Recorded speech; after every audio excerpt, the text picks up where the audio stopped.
Hey there, and welcome to another episode of your favorite libertarian. It's me, possibly your favorite libertarian. Today's video, we are going to be kind of doing a continuation of a beginner's guide to AR-15 ownership. If you're watching this video, you probably saw how crazy the world's getting, and you thought, man, I really need to buy myself a AR-15. Then you got your AR-15 and you were like, now what? What do I do? How do I set it up? What kind of support gear do I need? That's where this video series comes in handy, but really, before you do any of that stuff, you really should be getting competent instruction. You should be knowing how to be safe with your weapon and also how to be effective with your weapon. If you are looking for any of that, I highly recommend checking out MDFI. You can click on the link in my description or in the pinned comment. It'll take you to the link tree where there's a discount code that you can use to save some money off your first class.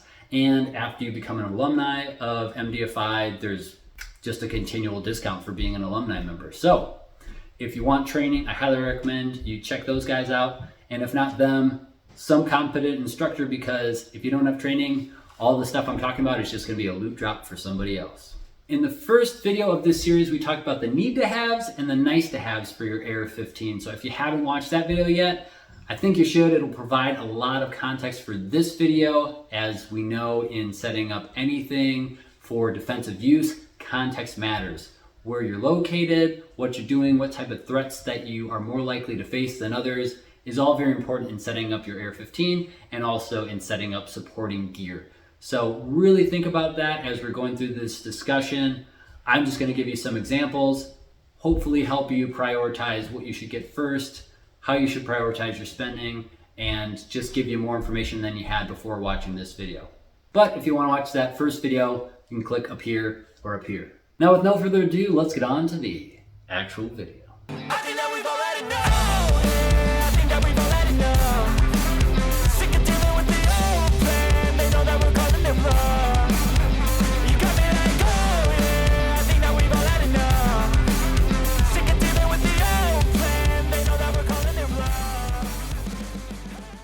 Disclaimers. The first big disclaimer is going to be related to who you're getting this information from. It's very important when you're getting advice from anyone on the internet that you understand that context. And the context for me is that I am not, nor have I ever been, military or law enforcement. I'm a prepared citizen, probably a lot like you. I love my freedom and I want to keep it, hence the AR-15. And the second disclaimer is that some of the products that you're going to be seeing in this video and in the video series are affiliates of mine. That just means if you click on the link in the description or in the pinned comment below, it takes you to all the links of all my affiliates. So if you were wanting to buy any of the products that you see in any of these videos and you happen to use my link to get there, it doesn't cost you any extra money. There's tons of sales going on with all these companies. And in some cases, I have exclusive discount codes for you just for being a subscriber to the channel. Now, the first thing that we're going to need to keep our weapons platform up and running is going to be something that's not as exciting as the high-speed gear that we're going to get into a little bit later, but it is very important, which is a cleaning kit. You need to have a cleaning kit of some kind, preferably one for home that is more extensive and allows you to get a deeper clean with your weapons platform.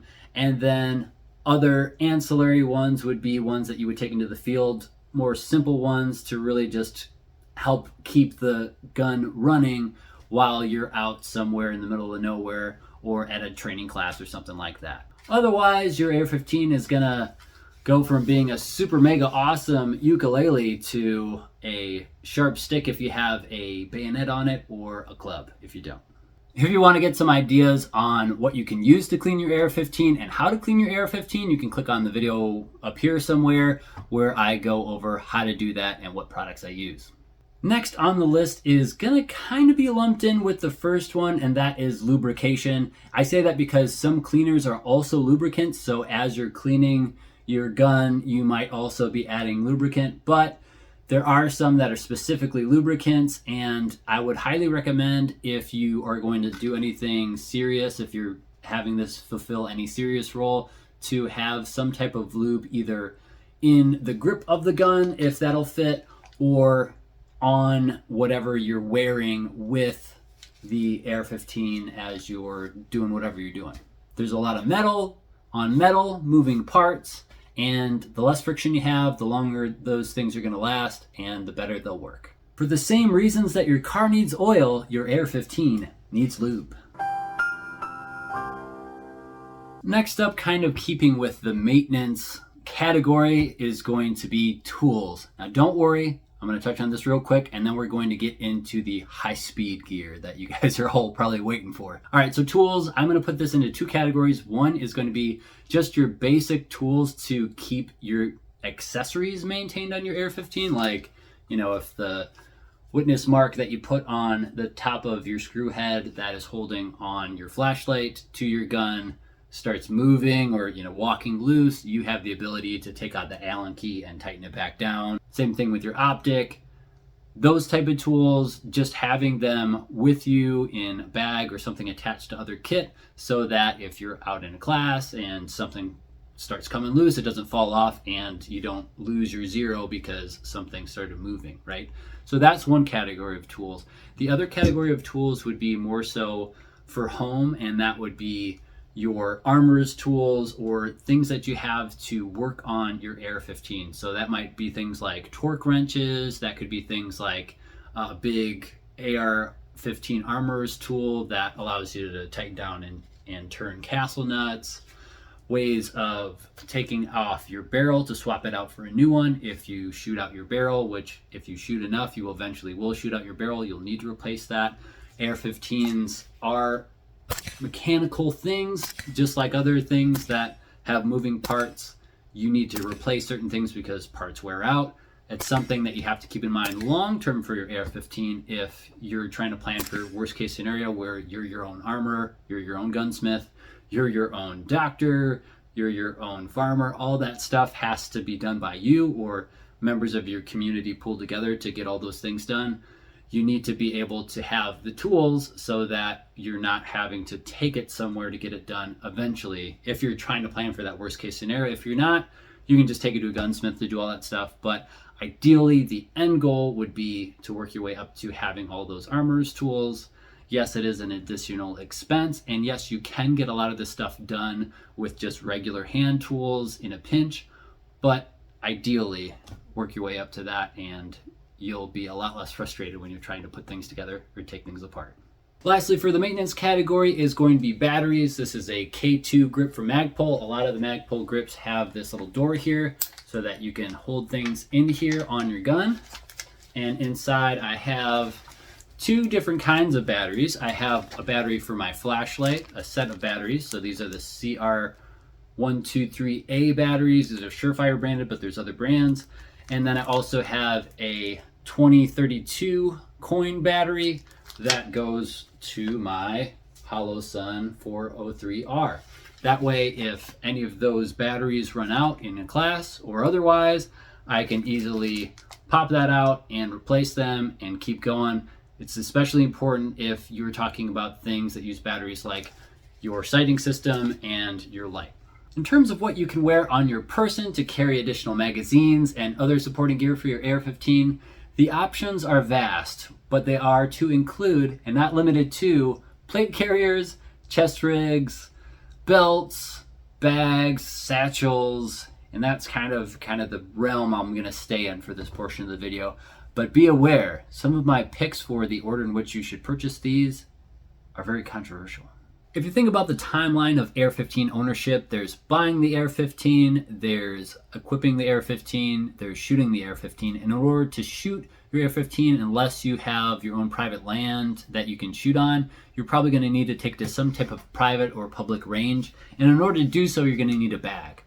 And what that bag should contain is obviously your AR-15 with all the accessories attached to it, any ammunition that you're bringing, magazines that you're bringing, cleaning kit, tools to keep things tight and from falling off and from losing zero, your eye protection and your ear protection, targets if you need paper targets if it's not a steel range, lube, and I'm sure there's some stuff I'm missing in this video, but if you want to know how I have my actual range bag configured and what I have in it, then you can click up here or up here and it'll be in that video.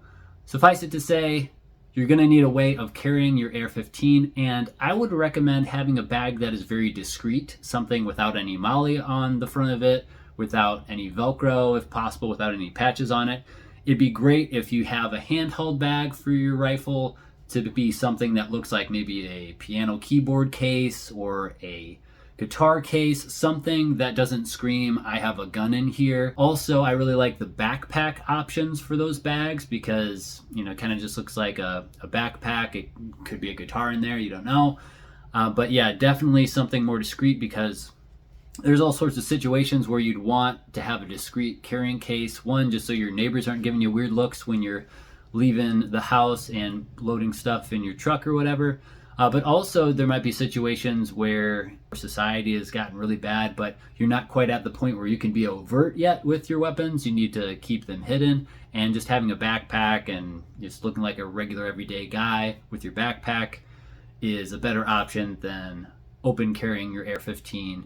And just in general, I wouldn't recommend open carrying your AR-15 to the range because the range officers would probably get pretty upset and you'd probably get the cops called on you on the way there. And now for the moment you've all been waiting for. Plate carriers, belts, chest rigs, etc. Are you ready for the order? Here it is. Plate carrier, a belt system of some kind, I guess a chest rig if you really want one and you have really specific reasons why you need one, and then some type of satchel type bag for other reasons. Now let's get into why I think the plate carrier is the top pick you should be spending your money on first. As the name implies, a plate carrier can carry plates, which stop bullets from going from the front of the plate to the back of the plate and through your body, as long as someone shoots you in that specific area in that region. If they shoot you anywhere else, the plates aren't going to do anything. But it's a lot better than no ballistic protection. So that's the big reason why I would suggest getting a plate carrier first. But in addition to that, it also does all the things that a chest rig can do, which would be carry magazines, tools, lube, medical, comms, all those things you can carry on your body without having to carry it with your hands, and you can use it in conjunction with your AR-15. However, a chest rig cannot carry plates. So if you are thinking about getting a chest rig first, because that's what most people told you on the internet to do, hey, you should get a chest rig first and then save up money for a plate carrier and plates. The reason they say that, I think for the most part, is because they're lumping in the cost of the plates with the cost of the plate carrier. Most plate carriers, if they're good, are going to be about the same price as a good chest rig. Now you can get like some Chi-Com rigs and, you know, some dirt cheap ones like that. They're not going to be as comfortable. They're not going to work as well. I myself, in terms of chest rigs, despise the X harness style. I much prefer the H harness style. And with a lot of chest rigs, you have to buy an additional strap system to have the H harness system.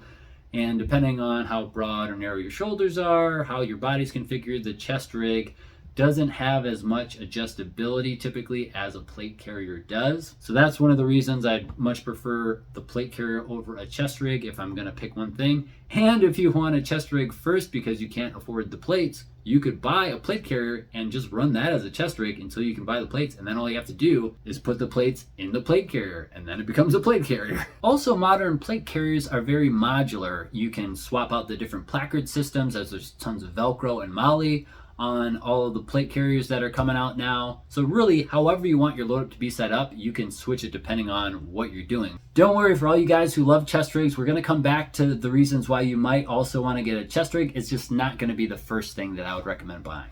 Next is going to be a belt system of some kind. There's a ton of different options out there for belts. I prefer the over the clothing type belt.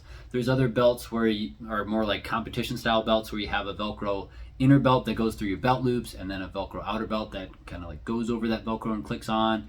Those aren't as comfortable, but they're more secure and, you know, more minimalist, I guess you could say. But for me, I really prefer having a belt like this where it's got that padding, it's really comfortable, and it allows me to carry a lot of stuff and probably carry more weight than I would be able to carry as long on one of those other belt systems.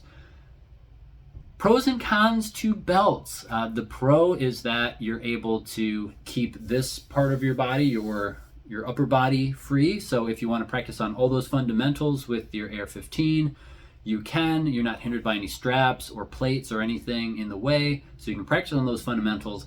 but you can also have some things still on your body for either a quick reload for your AR-15. You could also run pistol mags and a pistol because you have this belt system that's quick access, so you can practice doing transitions and things with that platform and your handgun. And then you can also run medical on there. You can run a dump pouch. You can run a myriad of accessories and different pouches on there, however you want to configure it.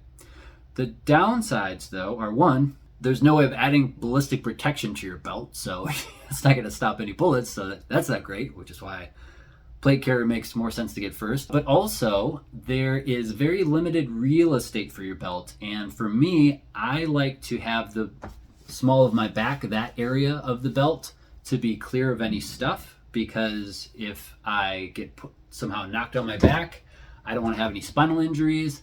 I've run drills where I've gotten up from a drill after being on my back and parts of my medical kit have exploded and there's just like goo everywhere and I can't use that particular item anymore because it's broken because the weight of my body crushed it when I was on my back. So it's just not, it's not a great idea to have anything back there, which means you have even less real estate than you did before. With the real estate, it's not just important on where you're placing things, but also how you're distributing the weight, because most of what you're going to be carrying is on one side of your body and the other side of your body, as opposed to a plate carrier where it's all in the front and then some weight of a plate in the back. You have to really think about where you're putting stuff. So if you want to run more rifle mags, you might not be able to do that as easily unless you're going to be grabbing in weird places where you normally wouldn't be grabbing to get magazines. For me, I have one AR-15 reload on my weak side, then 2 pistol mag reloads on my weak side. Then I have the weight of the pistol with a magazine in it and a light and a red dot in the holster on the other side to help kind of move that weight back in the right direction. And then I have a medical pouch on that side as well to help weigh it down. And I try to get it to where it's close to the same weight on each side, because if you don't do that, if you want to add even more pistol mags or rifle mags to one side, your weak side, it's going to create an imbalance. Your hips aren't going to love it, and it's just not going to be very sustainable for a really long amount of time. Whereas having your weight centered on your body and not really having a whole lot of side to side weight management to have to worry about with the plate carrier is really nice, and you can do that a lot longer. So having weight on your hips isn't great. It's not ideal versus having it on your shoulders and on just your torso in general. And you have limited real estate. So those things kind of have some negatives, but there's a lot of positives, like you can also run a pistol. It's very easy to run a pistol with that setup. It's a lot harder to do that on a plate carrier or a chest rig and not have a really awkward draw to try to get it out. So it's great to have it for that. It's great to practice those fundamentals again without anything in the way, and still have medical, still have other gear on you without having to stop what you're doing, go back to a table or a place on the ground and get certain things as you need to reload for other drills, etc. So a belt is really good for that. Me personally, if I'm running a belt, I'm running it in conjunction with my plate carrier. I'm not running a belt just by itself. It's just so I can have additional magazines to the ones I already have. A quicker way of drawing for like a speed reload for that one extra mag, right? Be able to run a pistol overtly as well. So it just kind of adds to the things that I'm already doing with my plate carrier, as opposed to a lot of people saying that the belt is like your first line and then your second line is your plate carrier. I'm kind of the opposite of that, because I want to have as much ammunition for my AR-15 as possible, and that means having at least 3 mags in the front, maybe a couple on the sides here, and I can do that a lot easier than trying to get that all in a belt. So for me, belts are great kind of as an addition and something you could get later, and maybe as a stopgap in between you getting really proficient with your AR-15 and moving to a lot more gear and adding more gear. But it's not something that I would get first. Still good, just not what I would get first. Just when you thought I couldn't be meaner about chest rigs, I pull a stunt like this and totally redeem myself. But seriously, let's talk about some reasons why you still might eventually want to get a chest rig. You just might not want it to be the first thing you buy. There's some people that want to be able to run a plate carrier slick, and they still want the ability to throw on additional gear on top of it for various reasons. You might want to run a plate carrier slick so that you can put clothes over it and it's very incognito. You still have ballistic protection. And if you need to have additional gear, you can have that chest rig in a backpack or something, then you can throw it on, and then you have ballistic protection still, and then you have the chest rig stuff on it as well. There's also the instance where you might be doing a lot of recce stuff, where you're going out long distances and you don't want the uncomfortability of wearing plates the entire time, or maybe at all, and you want to be able to comfortably wear a backpack at the same time with a bunch of other gear in it. It's a lot more comfortable to run a chest rig in a backpack versus a plate carrier with a backpack on. So there's that. Also, if you want to get very low to the ground, you're doing a lot of prone shooting. In some cases, a chest rig makes more sense for that because there's like split chest rigs where you can unclick it in the middle and then the two pieces fan out like that. And then you can get really low to the ground. Also, if you want to be able to just throw the chest rig itself, kind of like bundle up really small, throw it in a pack, you can do that. It might be good to just have like in your car so you have something you can throw on with your rifle. I guess, yeah, that's a reason too, but it's all very supplemental. It's all very niche, which is why I put chest rigs at the back of the line, if you will.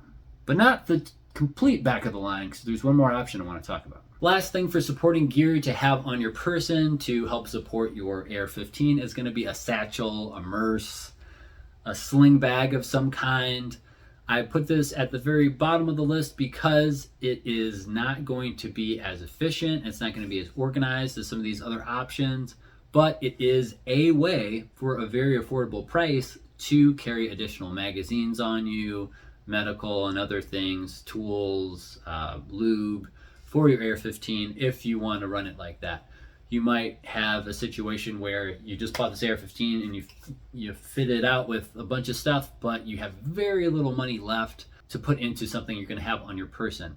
If you go to, I wouldn't go to Walmart because there's a lot of reasons why I don't like Walmart, but if you go to like a big box store, let's say, you can get a sling bag or just like, a bag with a strap on it for like 20 bucks, maybe 10 bucks.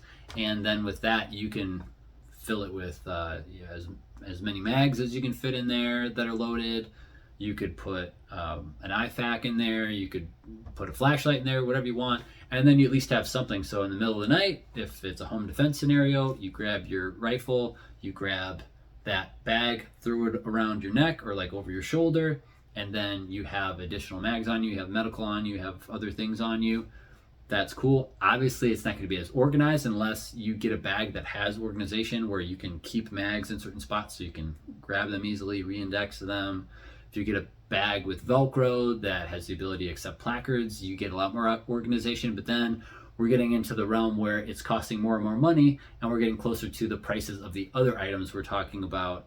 And it's, in that case, not as ideal or easy to use as those other items. So if we're keeping it simple, if we're just thinking solely about budget and a way to, and kind of a bare minimum way to carry extra gear, that is an option and might work for you. It depends on your context, I guess. Home defense, I guess technically, yeah, you could do something like that. It would work. If you want it just for your vehicle, just so you can have a bag full of extra mags and other supplemental gear for your AR-15, it's easy to transport that. It's unassuming. It doesn't look like a rifle case or anything else. It's just a bag. Throw it in the trunk or back seat or whatever, and no one really thinks anything of it. So that could be an option as well. There's all sorts of ways that you could use it, but again, it's not going to be ideal for traveling long distances. It's not going to be ideal for like patrolling or any of those things, but depending on what your context is, it might work for you. Well, that's going to do it for me and the supporting gear for your AR-15 video. If you found this video helpful and informative, share it with a friend, someone who is just getting into the first AR-15 or is thinking about buying the first AR-15, so they can get an idea what they're getting into. If you like this video, I'd really appreciate you clicking that button because it does help all the algorithm stuff in getting this video out to more people. If you are not yet subscribed, What are you waiting for? It's free. Another way you can support me if you'd like is by clicking the link in the description or the pinned comment that takes you to all the links that YouTube doesn't want you to go to buy awesome stuff that the powers that be don't want you to buy, and it doesn't cost you any extra while supporting the channel at the same time. While all this stuff is very important, it's important to have supporting gear for your weapons platform. It's important to have a weapon to defend yourself, your loved ones, your family, your community with. All of those are very important preps, but the ultimate top priority prep that you should have squared away is your spiritual preparedness, your eternal preparedness, which would be having a relationship with God. If you don't have that, none of this stuff really matters. So if you are wondering about that, if you have any questions about that, feel free to DM me on Instagram. Happy to help with that. Would love to, would be honored to pray for you, provide some resources, give you some first steps to take to ultimately be prepared for eternity when it comes, because that span of time is a lot longer than the time that we have here. All right, that's going to be it for me and this video for real this time. And as always, thanks for watching. Stay free. God bless. What keeps you up at night, yeah? Make all the demons quiet, yeah. We were built to thrive, yeah. I think that we've all had enough. What keeps you up at night, yeah? Make all the demons quiet, yeah. We were